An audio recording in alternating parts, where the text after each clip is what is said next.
আসসালামু আলাইকুম বন্ধুরা, কেমন আছেন? আশা করি ভালো আছেন। নতুন একটি ভিডিও নিয়ে আপনাদের মাঝে উপস্থিত হয়ে গেছি। অবশ্যই ভিডিও শেষ পর্যন্ত দেখবেন। তো দিচ্ছিলাম আপনাদের একটি ঘরের ভিডিও তথ্য। দেখেন, অনেক কষ্ট করে কাজগুলো করতে হয়। অবশ্যই ভিডিওগুলো শেষ পর্যন্ত দেখবেন। সাধারণ এক বাঁশের উপর দিয়ে হেঁটে চলাফেরা করে কাজগুলো করতেছি। আর বিশেষ করে আমাদের এদিকে তালার উপরে মাটি দেওয়া হয়। এক ভাই জিজ্ঞেস করেছিলেন, তীর দিয়ে তারপরে মাটি কেন দেন ভাই? আমরা আসলে ঘরকে ঠান্ডা রাখার জন্য এরকম করে আমরা মাটি দিয়ে রাখি। তো প্রথম অবস্থায় আমরা মিডিলে একটা পাড় সেট করি, পাড়ের উপরে কাঁটা দিয়ে আমরা রুয়াগুলো মেরে নিই। মারার পরে এরপরে একে টাঙানোর পরে ফাঁকে ফাঁকে আরও বেশি বেশি করে রুয়া দেবো। অবশ্য ভিডিও শেষ পর্যন্ত দেখবেন, তাহলে অনেক তথ্য পাবেন এর মধ্যে। আর ভিডিওর মাঝে কাঠের বিষয় হচ্ছে যে, আপনারা যদি কোনো ঘর তৈরি করতে চান তাহলে কাঠের হিসাবের জন্য কোনো মিস্ত্রির প্রয়োজন নেই। আপনারা অবশ্যই ভিডিও শেষ পর্যন্ত দেখবেন। দেখতে পারতেছেন আমি রুয়াগুলো সব সেট করতেছি। আসলে মিডিলে আরও 2-3-4টা করে রুয়া পড়বে। আমি শুধু আমরা টুই বলে থাকি মিডিলের পার্টটাকে, টুইটিকে লটকানোর জন্য।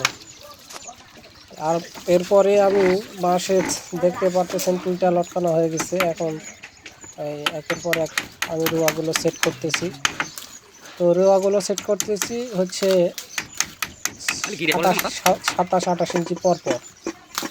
তো আপনারা যারা 27-28 ইঞ্চি পর পর রোয়া দেবেন, এই রোয়াগুলো নিয়ম মাফিক হয়। খুব ঘন না, খুব পাতলাও না, একদম মিডিয়ামভাবে রোয়াগুলো সেট করতেছি। এবং রোয়াগুলো সেট করার পরে আবার বাটাম মারব। তো 26 ইঞ্চি পর পর প্রত্যেকটা রোয়াগুলো রোয়াই সেট করতে হবে নিয়ম মাফিক এবং মাপ সহকারে, নয়তো কাজ ঠিক ভালো হবে না।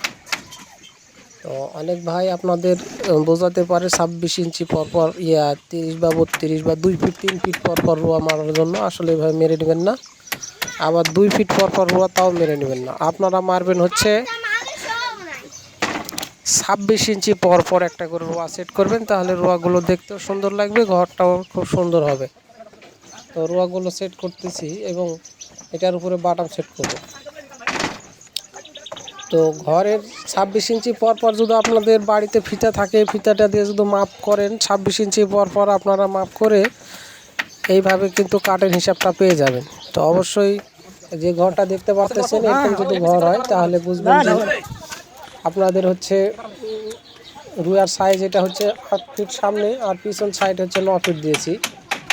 আর বাটাম দর্শক দেখতে পাচ্ছেন আপনারা, বাটাম হচ্ছে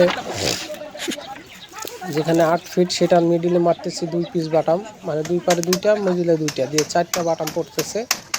9 ফিটের ওই পারও ঠিক একই পরিমাণ বাটাম পড়তেছে। তো বাটাম 2টার মধ্যে আর পাড় মেরেছি কিন্তু একটা। আবার আমরা পাড়গুলো একটু ঘনই মারার চেষ্টা করি, কেননা আর কাঠের কাজ দেখতে অনেক সুন্দর লাগে। হ্যাঁ, আসলে কাঠ দিয়ে কাজ করলে খুব ভালো হয়। অনেকে বাঁশ দিয়ে কাজ করতে চান, তাও সমস্যা নেই, তবে বাঁশগুলো আগে পানিতে ভিজিয়ে রাখবেন। ভেজে পচে গেলে তারপরে বাঁশটাকে ঘুন কম লাগবে। তো আশা করি ভিডিওর মাধ্যমে কিছু তথ্য পেয়েছেন আপনারা। অবশ্যই কমেন্টে জানিয়ে দেবেন। আর নিয়মিত ভিডিও পেতে অবশ্যই চ্যানেলটাকে সাবস্ক্রাইব করবেন। ফেসবুক থেকে দেখে থাকলে ফলো দিয়ে রাখবেন। দেখতে থাকুন শেষ পর্যন্ত ভিডিও।